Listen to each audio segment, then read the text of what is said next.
اللہ تبارک و تعالیٰ نے شب قدر کو تو مخفی رکھا ہے، لیکن شب برات کو ظاہر فرمایا ہے کہ کب ہوتی ہے۔ اس لیے مسلمانوں کو چاہیے کہ ہم غفلت نہ برتیں، اس رات میں خوب آہوازاری کر لے، توبہ کر لے، نمازوں کا اہتمام کر لے، ذکر و تلاوت کر لے، مراقبہ کر لے، اللہ اللہ کر لے، اللہ کو منوا لیں۔ اس لیے کہ فی الوقت جو حالات چل رہے ہیں، اس سے نجات پانے کے لیے یہ رات اللہ تعالیٰ نے ہمیں مقدرت کی ہے۔ ہمیں چاہیے کہ اس رات میں ہم غفلت میں نہ رہیں اور اپنے تمام اعمال اپنے گھروں میں کریں، اپنے گھروں میں کریں۔ مسجد میں ایسے بھی اس رات میں حضور اکرم صلی اللہ علیہ وسلم کا عمل جانے کا عمل ثابت نہیں ہے، بلکہ جو روایتیں آپ کے سامنے پیش کی گئی ہے، اس رات میں حضور اکرم صلی اللہ علیہ وسلم اپنے گھر ہی میں عبادت کرتے تھے اور اپنے گھر ہی سے رب کو مناتے تھے، اپنے گھر ہی میں لمبی لمبی رکعتیں اور لمبے لمبے سجدے کیے ہیں حضور اکرم صلی اللہ علیہ وسلم نے۔ ماں عائشہ صدیقہ رضی اللہ تعالیٰ نے کہ جتنے اقوال یہاں ذکر کیے گئے ہیں، جتنی روایتیں ذکر کیے گئے ہیں، اس سے یہ ثابت ہو رہا ہے کہ اپنے گھر ہی کی عبادت، گھر ہی میں رہ کر عبادت کو لازم پکڑے۔ شب برات کے متعلق میں نے آیت کریمہ تلاوت کی، حامیم والکتاب المبین انا انزلناہ فی لیلۃ مبارکۃ انا کنا منذرین۔ اس کا ایک مختصر سا ترجمہ یہ ہے، حامیم والکتاب المبین، قسم ہے اس واضح کتاب کی، بے شک ہم نے اس کتاب کو مبارک رات میں نازل کیا ہے۔ ابن عباس رضی اللہ تعالیٰ عنہ فرماتے ہیں، حامیم سے مراد وہ چیزیں ہیں جن کا قیامت تک قائم رہنا مقرر ہو چکا ہے۔ پھر اللہ تعالیٰ نے روشن کتاب کی قسم کھائی ہے، واضح کتاب، کھلی ہوئی کتاب یعنی قرآن کریم، اور فرمایا ہم نے اس کو مبارک رات میں نازل کیا ہے۔ یہ مبارک رات ماہ شعبان کے وسط میں یعنی درمیان میں ہوتی ہے، اور وہ ہے شب برات۔ اکثر مفسرین نے یہی لکھا ہے۔ اکرمہ فرماتے ہیں وہ رات شب قدر ہے۔ بعض مفسرین نے اس میں اختلاف بھی کیا ہے کہ لیلۃ مبارکہ سے کیا مراد ہے، بعضوں نے شب برات مراد لی ہے تو بعضوں نے شب قدر مراد لی ہے، جیسے کہ حضرت اکرمہ فرماتے ہیں۔ قرآن کریم میں اللہ تعالیٰ نے بہت سی چیزوں کو مبارک نام سے یاد کیا ہے، من جملہ ان کے قرآن کریم بھی ہے۔ اللہ تعالیٰ فرماتا ہے ھذا ذکر مبارک انزلناہ، یہ مبارک ذکر ہے جس کو ہم نے بھیجا ہے۔ یعنی قرآن کی برکتوں میں ایک برکت یہ بھی ہے کہ جو شخص اسے پڑھے اور اس پر ایمان لائے وہ سیدھی راہ پا لیتا ہے، دوزخ کی آگ سے بچ جاتا ہے، اس کی برکتیں اس کی اولاد تک کو حاصل ہو جاتی ہے۔ حضور اکرم صلی اللہ علیہ وسلم نے فرمایا جو شخص قرآن کو پڑھے اور دل میں اس کا خیال اچھی طرح بٹھائے تو اس کی برکت سے اللہ تعالیٰ اس کے والدین کا عذاب بھی ہلکا کر دیتے ہیں، خواہ وہ کافر ہی کیوں نہ ہو۔ اللہ تبارک و تعالیٰ نے پانی کو بھی مبارک کہا ہے۔ اللہ قرآن میں فرماتے ہیں وَأَنزَلْنَا مِنَ السَّمَاءِ مَاءً مُبَارَكًا، ہم نے آسمان سے مبارک پانی اتارا۔ پانی میں برکت یہ ہے کہ اس میں تمام چیزوں کی زندگی کا دار و مدار ہے، جیسا کہ اللہ فرماتے ہیں وَجَعَلْنَا مِنَ الْمَاءِ كُلَّ شَيْءٍ حَيٍّ أَفَلَا يُؤْمِنُونَ، کہ ہم نے سب چیزوں کو پانی سے زندہ کیا، کیا تم ایمان نہیں لاتے؟ بہرحال اللہ تعالیٰ نے زیتون کو بھی مبارک سے تعبیر کیا ہے، جیسے کہ قرآن کریم میں اللہ فرماتے من شجرۃ مبارکۃ زیتونۃ،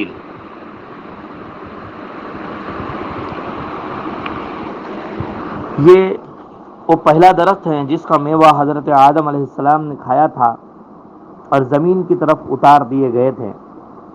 اس درخت میں روشنائی اور کھانا ہے، جیسا کہ اللہ تعالیٰ نے فرمایا من شجرۃ مبارکۃ زیتونۃ وصبغ للآکلین، مبارک درخت زیتون کھانے والوں کے لیے یہ درخت کھانے کا کام دیتا ہے۔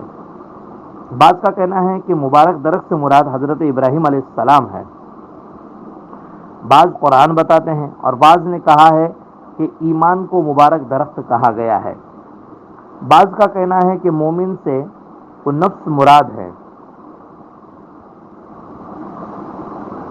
جو اللہ کی یاد میں آرام پائے، نیکی کا حکم دے، اللہ کا حکم بجا لائیں، اور منکر چیزوں سے باز رہے، قضا و قدر پر شاکر ہو، قسمت کے لکھے پر شکوے نہ کرے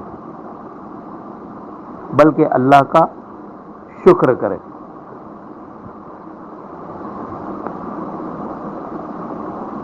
حضرت عیسیٰ علیہ السلام کو بھی اللہ تعالیٰ نے مبارک کے نام سے یاد فرمایا ہے۔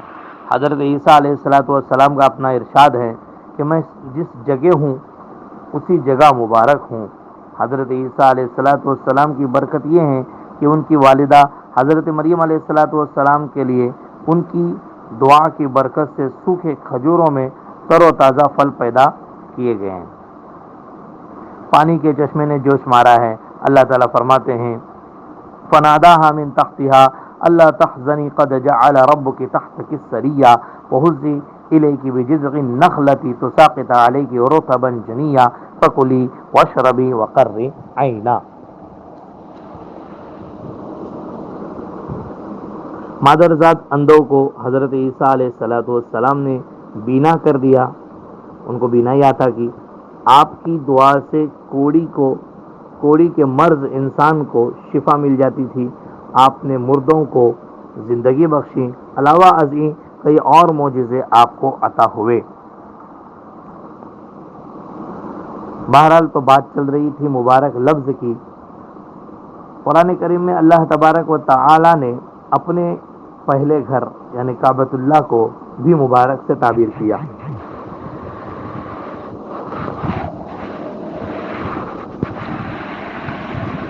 قرآن کریم میں اللہ تعالیٰ فرماتے ہیں ان اول بیت وضع للناس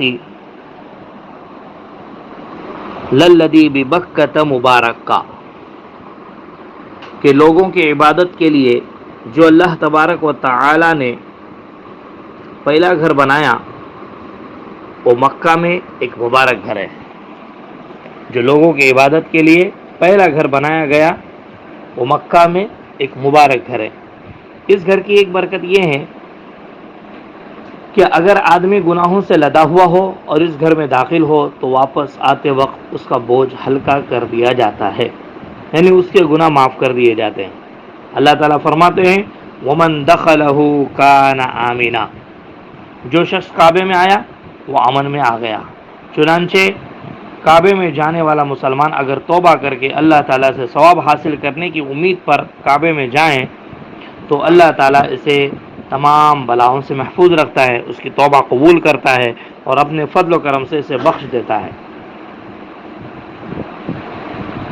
بہرحال تو بات چل رہی تھی شب برات کی کہ اللہ تبارک و تعالیٰ نے اس رات کے لیے بھی لفظ مبارکہ کا استعمال فرمایا۔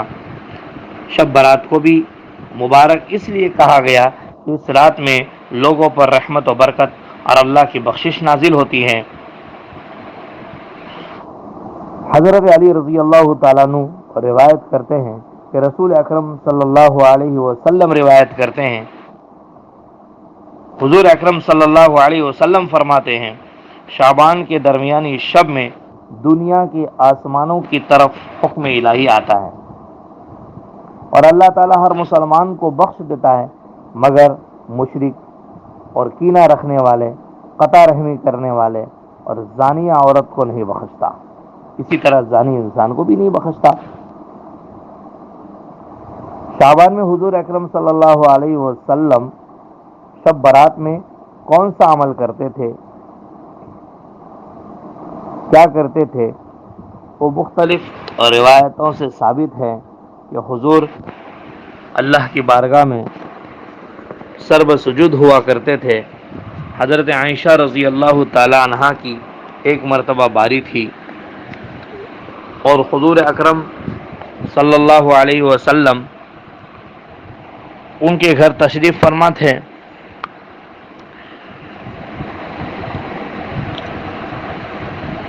حضرت عائشہ رضی اللہ تعالیٰ عنہ فرماتی ہے کہ حضور اکرم صلی اللہ علیہ وسلم میرے بازو سے نکل کر الگ ہو گئے، مجھ سے جدا ہو گئے، میری چادر سے نکل گئے،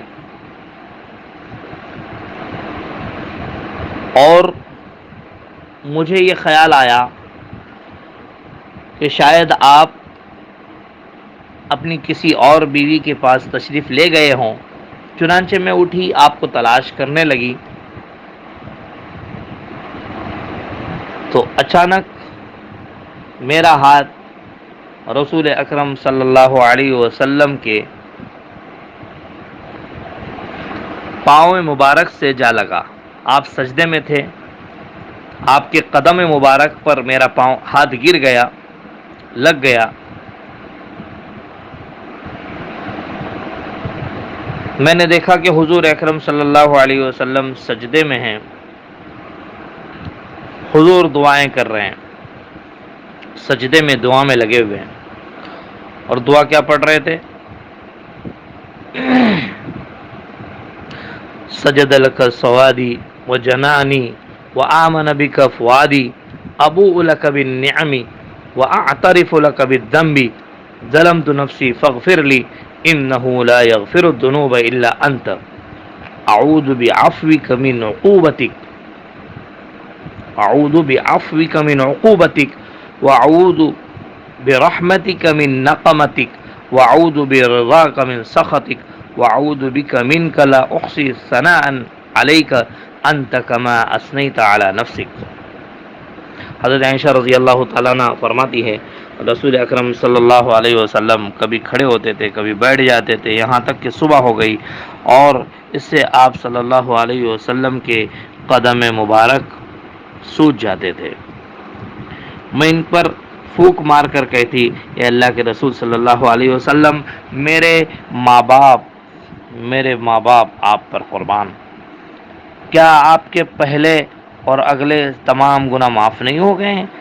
کہ اللہ تعالیٰ نے آپ سے ایسا نہیں کیا ہے آپ کے ساتھ؟ حضور اکرم صلی اللہ علیہ وسلم نے فرمایا افلا اکون عبدا شکورا، کہ عائشہ رضی اللہ تعالیٰ عنہ، کیا میں اللہ کا شکر گزار بندہ نہ بنوں؟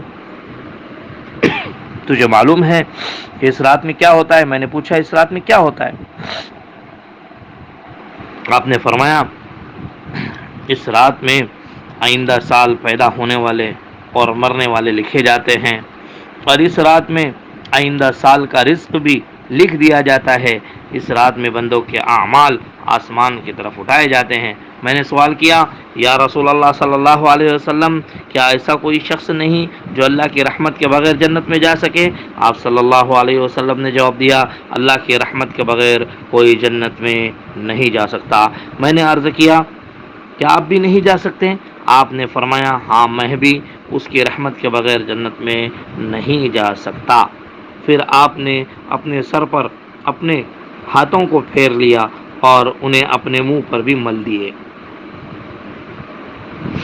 حضرت عائشہ رضی اللہ تعالیٰ نے روایت کر دی ہے نبی کریم صلی اللہ علیہ وسلم نے فرمایا اے عائشہ تو جانتی ہے کہ یہ کون سی رات ہے؟ میں نے عرض کیا اللہ و رسولہ اعلم، اللہ اور اس کے رسول ہی بہتر جانتے ہیں۔ آپ نے فرمایا یہ شعبان کی 15ویں شب ہے، شعبان کی درمیانی رات ہے۔ تمام اہل دنیا کے عمل اس رات آسمان کی طرف اٹھائے جاتے ہیں، اور اس رات اللہ تعالیٰ اتنے بندوں کو دوزخ کی آگ سے نجات دلاتے ہیں جتنے بکریوں کے بال ہوتے ہیں۔ کیا تو مجھے آج کی رات اجازت دیتی ہے؟ میں نے عرض کیا ہاں یا رسول اللہ صلی اللہ علیہ وسلم۔ تب آپ صلی اللہ علیہ وسلم نے نماز پڑھی، ہلکا سا قیام فرمایا، سورہ فاتحہ اور ایک اور چھوٹی سی سورت پڑھی، پھر آدھی رات تک سرب سجود رہے۔ اس کے بعد کھڑے ہوئے اور پہلے کی طرح دوبارہ پھر رکعت مختصر کی، پہلی رکعت مختصر کی، دوسری رکعت بھی مختصر پڑھی، پھر صبح تک سجدے میں پڑے رہے ہیں۔ میں آپ کو دیکھتی رہی، آپ سجدے میں ایسے مستغرق ہو گئے کہ مجھے خیال گزرا شاید اللہ تعالیٰ نے آپ کی روح ہی کو قبض کر لیا ہے۔ غرض آپ اتنی دیر تک سجدے میں پڑے رہے کہ مجھ سے ضبط نہ ہو سکا۔ میں آگے بڑھی، میں حضور کے قریب ہوئی اور آپ کے قدم مبارک کے تلووں کو اپنے ہاتھوں سے ملنے لگی۔ اس پر آپ نے قدرے جنبش کی حرکت کی۔ میں نے آپ کو سجدے میں یہ کہتے ہوئے سنا، جو بھی دعا پڑھی گئی، اے اللہ میں تیرے عذاب سے تیری عفو اور بخشش کی پناہ چاہتا ہوں، تیرے قہر سے تیری رضا کی پناہ میں آتا ہوں، تجھ سے تیرے یہاں ہی امن چاہتا ہوں۔ تیری ذات بزرگ ہیں، تیری ثنا اور صفات بیان کرنے کی مجھ میں طاقت نہیں ہے، ایسی ثنا جو تو نے خود اپنی بیان فرمائی ہو۔ میں عائشہ صدیقہ رضی اللہ تعالیٰ عنہ فرماتی ہیں، میں نے عرض کیا، اے اللہ کے رسول صلی اللہ علیہ وسلم، رات کے وقت سجدے میں آپ جو کچھ فرما رہے تھے میں نے سن لیا، آپ کی زبان مبارک سے پہلے کبھی ایسی بات نہ سنی تھی۔ آپ نے جواب دیا، میں نے جو کچھ کہا تجھے اس کا علم ہو گیا ہے عائشہ۔ میں نے عرض کیا، ہاں۔ آپ نے فرمایا، جو کلمے میں نے کہے ہیں، جو کلمات میں نے کہے ہیں وہ تم بھی سیکھ لو اور دوسروں کو بھی سکھا دو، کیونکہ جبرائیل علیہ السلام نے فرمایا تھا تم سجدے میں یہ کلمات کہو۔ ایک اور روایت حضرت عائشہ رضی اللہ تعالیٰ عنہ نقل کرتی ہے، حضرت عائشہ رضی اللہ تعالیٰ عنہ فرماتی ہے، ایک رات رسول اکرم صلی اللہ علیہ وسلم میرے پاس سے غائب ہو گئے۔ میں نے تلاش کرنے نکلی تو جنت البقیع میں پایا، میں نے انہیں بقیع میں پایا۔ اس وقت آپ آسمان کی طرف دیکھ رہے تھے۔ مجھے دیکھتے ہی فرمایا، اے عائشہ کیا تجھے یہ خیال ہوا کہ اللہ کا پیغمبر تجھ پر ظلم کرے گا؟ میں نے عرض کیا، میرا خیال تھا کہ آپ کسی دوسری بیوی کے پاس تشریف لے گئے ہوں۔ آپ نے فرمایا، اللہ تعالیٰ شعبان کے درمیانی رات میں، یعنی کہ شعبان کی 15ویں شب میں دنیا کے آسمان کی طرف نگاہ کرتا ہے اور اس رات قبیلے کلب کی بکریوں کے بالوں سے بھی زیادہ تعداد میں لوگوں کے گناہوں کو معاف کر دیتے ہیں۔ جب اللہ تعالیٰ بندوں کی طرف اتنا متوجہ ہو جاتا ہے تو اس رات میں بندوں کو اللہ کی طرف کتنا متوجہ ہونا چاہیے، یہ ہمیں آپ کو سوچنے کی ضرورت ہے۔ حضرت اکرمہ بن عباس رضی اللہ تعالیٰ عنہ سے اللہ تعالیٰ کے قول اور اس رات میں تمام مضبوط کام جدا کیے جاتے ہیں، جیسے کہ آیت کریمہ میں یہ بتلا دیا گیا۔ اس آیت میں اللہ تعالیٰ فرماتے ہیں، امرم من عندنا یفرق کل امر حکیم امرم من عندنا۔ اس رات میں تمام مضبوط کام جدا کیے جاتے ہیں۔ اس کی تفسیر میں حضرت اکرمہ بن عباس رضی اللہ تعالیٰ عنہ کہہ رہے ہیں کہ اس آیت میں جس رات کا ذکر آیا ہے وہ شعبان کی 15ویں شب ہے۔ اس رات اللہ تعالیٰ سال بھر کے کاموں کی تدبیر کرتا ہے۔ مرنے والے لوگ زندہ لوگوں سے الگ کر دیے جاتے ہیں، جو لوگ حج بیت اللہ کرنے والے ہوتے ہیں ان کے نام بھی الگ کر دیے جاتے ہیں، اور اس میں ذرا بھی کمی بیشی نہیں ہوتی۔ شعبان کی درمیانی شب میں اللہ تعالیٰ اپنی مخلوق پر نگاہ کرتا ہے اور اس رات میں جسے پاک کرتا ہے وہ اگلے سال کی وہی رات آنے تک اسی طرح پاک و صاف رہتا ہے گناہوں سے۔ عطا بن یسار رحمت اللہ علیہ سے روایت ہے کہ شعبان کے نصف شب میں لوگوں کے سال بھر کے اعمال اللہ کے حضور میں پیش ہوتے ہیں، اور ایک شخص سفر کے لیے نکلتا ہے یا ایک شخص نکاح کرتا ہے، حالانکہ وہ زندوں کی جماعت سے نکل کر مردوں کی جماعت میں لکھ دیا جاتا ہے۔ یعنی آدمی کا ارادہ کچھ ہوتا ہے مگر اللہ کے ہاں اس کی موت لکھی جاتی ہے۔ حضرت عائشہ رضی اللہ تعالیٰ عنہ فرماتی ہے، میں نے آپ صلی اللہ علیہ وسلم کو یہ فرماتے سنا کہ 4 راتیں ایسی ہیں کہ ان میں اللہ تعالیٰ سب لوگوں پر نیکیوں کے دروازے کھول دیتے ہیں، کہ ایک عید الاضحیٰ کی، اور ایک عید الفطر کی، اور ایک 15ویں شب اور عرفہ کی رات۔ ان میں اللہ تعالیٰ لوگوں کی عمریں اور ان کا رزق اور ان کے حج کے بارے میں احکام لکھ دیتے ہیں۔ بہرحال تو یہ ہیں 15ویں شب جو ہمارے سامنے آ رہی ہیں، اس میں اللہ کی طرف سے رحمت کے دروازے کھول دیے جاتے ہیں اور بندوں کے گناہوں کو معاف کر دیا جاتا ہے۔ ابو ہریرہ رضی اللہ تعالیٰ عنہ فرماتے ہیں کہ نبی کریم صلی اللہ علیہ وسلم نے ارشاد فرمایا، شعبان کی نصف شب میں جبرائیل علیہ السلام میرے پاس تشریف لائے۔ جبرائیل علیہ السلام میرے پاس تشریف لائے اور کہا، اے محمد صلی اللہ علیہ وسلم اپنا سر آسمان کی طرف اٹھاؤ کیونکہ یہ برکت کی رات ہے۔ میں نے پوچھا، اس میں کیسی برکت ہے؟ جبرائیل علیہ السلام نے فرمایا، اس رات اللہ تعالیٰ اپنی رحمت کے 300 دروازے کھول دیتے ہیں، اور جو لوگ اللہ کے ساتھ شرک نہیں کرتے ان سب کو بخش دیتا ہے۔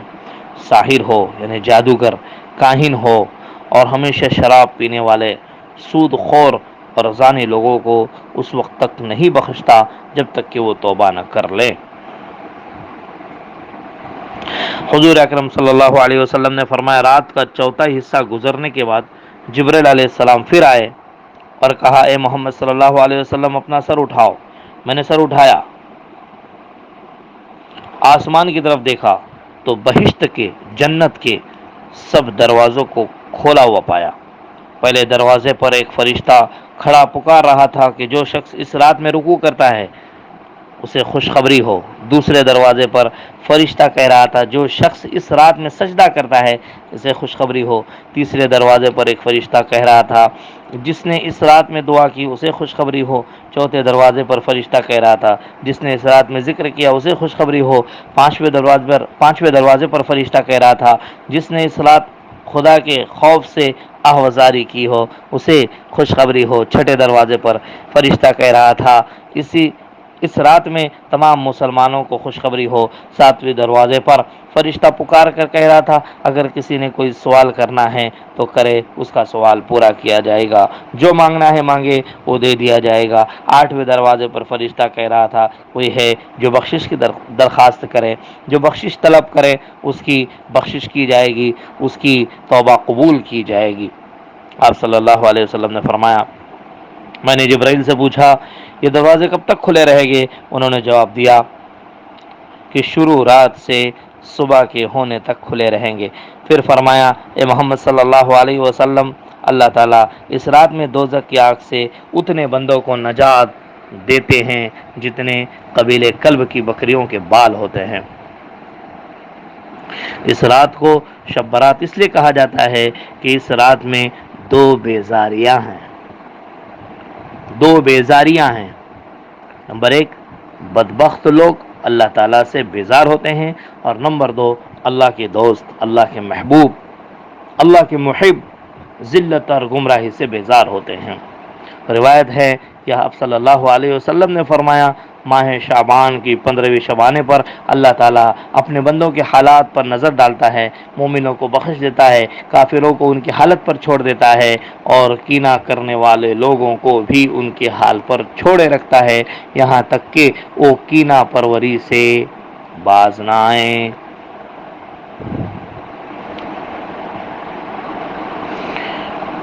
ایک روایت یوں ذکر کی ہے کہ جس طرح زمین پر مسلمانوں کی دو عیدیں ہیں، اسی طرح آسمان پر فرشتوں کی بھی دو عیدیں ہوتی ہے۔ مسلمانوں کی عیدیں عید الفطر اور عید الاضحیٰ ہوتی ہے، اور فرشتوں کی عیدیں شب برات اور شب قدر میں ہوتی ہے۔ فرشتوں کی عیدیں رات میں اس لیے ہوتی ہے کہ وہ سوتے نہیں ہیں، مسلمان چونکہ سوتے ہیں اس لیے ان کی عیدیں دن میں ہوتی ہے۔ رات میں اللہ سے خوف کرے، خشیت اختیار کرے، اور اپنے گناہوں کے انبار کی وجہ سے ڈرتے رہے، توبہ استغفار کرتے رہے۔